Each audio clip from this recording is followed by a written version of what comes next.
Hi everybody, my name is B. Scott, and this is the first of 3 videos I'm making on the PI-iKing 750. It's a pulse induction underwater metal detector. I'm taking a small vacation in a few weeks' time and want to do some underwater metal detecting on a couple coral beaches with lots of tourists. And I was really looking for a pulse induction detector. You also have detectors using a system called VLF or FBS, but underwater these just aren't as effective because the salt water tends to interfere with the signals. So I really wanted a pulse induction detector, and basically this is the only one that says, yes, I am a pulse induction metal detector. The problem is that as I look at the reviews, people either are very enthusiastic about it or they really dislike it. They're saying, gee, you know, I've used it once and it stopped working, or it stopped working after a week or so, and giving it a thumbs down. And you know, so what's the problem? I suspect that it's leaking, that it's just water getting inside of the electronics, and it's destroying the chips, and it's and it stops working. So why? Is this a problem with the design? Is this a problem with quality control? Possibly both. How can we go in and test this and see if there's any problems with it before I actually put it in the water? So what I'm planning on doing, I'm going to remove this rear seal, and inside the battery compartment I've jury-rigged another seal, and I want to charge the inside of this apparatus to two atmospheres. That's 28 psi for the Yanks and people from Myanmar. And then we'll take some dishwashing liquid and we'll run it along the seams and see if we get any bubbles coming out, see if there's actually any leakage in the way it was put together. The second thing I want to do is take this rear seal and have a look at the way it's made. If there's any sort of problem with it, is there any way we can improve it? Most of the people who are happy with this detector, they tend to emphasize this rear seal. You really have to cinch it down and get it watertight, otherwise it's going to leak. And I have a vague suspicion, more than a vague suspicion, that this is the problem. So we're going to take a close look at that and see what we can do. I'm planning on making 2 more videos after this. The second one, I want to show how it actually works underwater in salt water. You show a number of people who have been making videos. They have it on dry land, and they'll show, okay, this is how close I can get to the metal detector before it picks up this type of metal. The problem with this is a pulse induction metal detector works best underwater, preferably in salt water. So just putting it on top of a tabletop and seeing what the detection range is, that's not going to cut it. That's not a fair comparison. That's apples and oranges. So I'm planning on taking a large container, filling it with salt water, putting some plastic container with sand in the bottom, and putting various metals in there, and let's see how in salt water it actually detects different kinds of metals. When all is said and done, once we got this thing up and working and safe to use, I plan on doing some detection videos of me actually being used, and I'm actually using it, and let's take a look and see what I find and what kind of a haul we managed to get with it. So let's get on to testing the metal detector first. So here's our metal detector. On the back we have the seal for the battery compartment. That's here. And in order to pressure test this, we're going to have to seal the back end and put some air in it. So what I've done is I've taken this cork, as you can see here. It's a champagne cork like this one that I've saved from our holidays, and I placed that in the microwave and made it expand, which just happens to be the perfect size to fit in the back of our metal detector.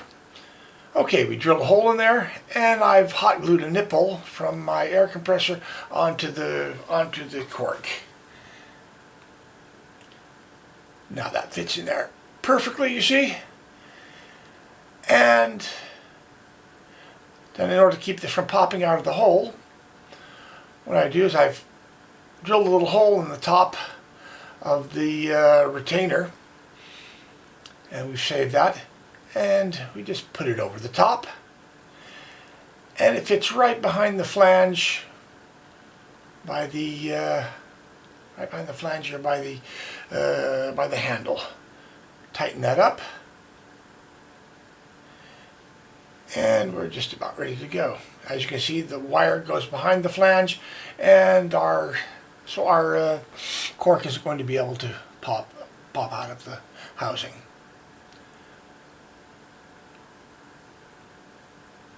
Now, we attach our air hose here, and we charge it up to 2 atmospheres.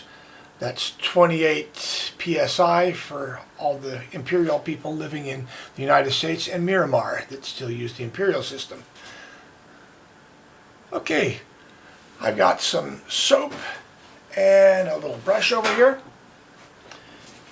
And let's just stir that up a little bit. And we place a little bit of that soap on the 3 seams on the front of the apparatus. If there is a leak, we will see soap bubbling up. Just here behind the rubber grip, there's also a seam. Let's make sure we give that a good soaking. Pull that back a little bit. And let's go over the other 2 seams once more, just for good measure. Now, if you're wondering what it looks like if there's actually an air leak, look at here at the back. See, this cork doesn't have to fit perfect, it just has to retain the pressure enough to pressure test it, and as you can see, it bubbles up and the soap's coming out. So, because we don't have that, I think it's safe to assume that up here and over there, that it's completely watertight. Remove the pressure. Oops. Turn it down. Okay. Now, this wire ring, we don't need that anymore. We can take that off. That's done its job. And we remove the cork. And voila, goodbye cork. Okay, this is the seal for the battery compartment. And by the way things look at the moment, I think we have to assume that that's just the problem. This is this little tiny bolt that goes through here that cinches down when you tighten the knob, causing the cork to expand. It's just not big enough. If you look and see how small the flange is, that's not really going to give us a seal. The other problem with this bolt is it's not stainless steel. This washer is, and it's got brass here in the knob, but that bolt, it's just not. The water's going to get in there, right in there. So as you can see, especially you have to keep it clean as well. That's also very important. But as you can see by the markings on the rubber ring, it's just not enough area. I've only cinched this down twice, and you can already see the markings on the ring. And this is only going to get worse as you seal every time you seal it up.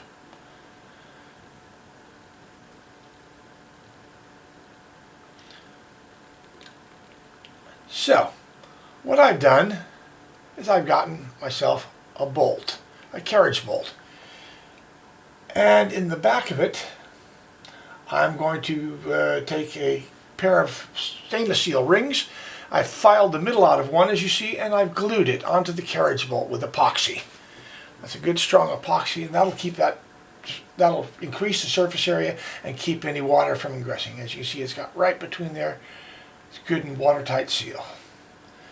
And you can see the difference in length between the two, the old bolt and the new, and how much wider it is as well.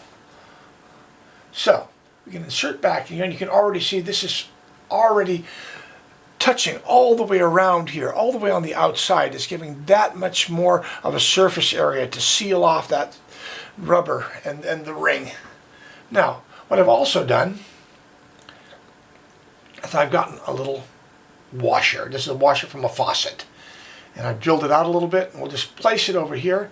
And this will fit between the ring and the knob. This is optional. The problem with this is going to make turning the knob and tightening it down a little bit more difficult, but it's just an extra layer of safety. But you can use it or choose not to, depending on how comfortable you feel with it.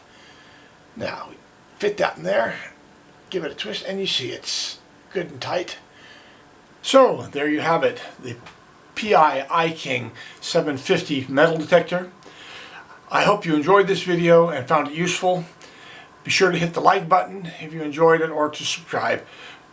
Watch out for our coming videos showing you the underwater testing, and have a nice one.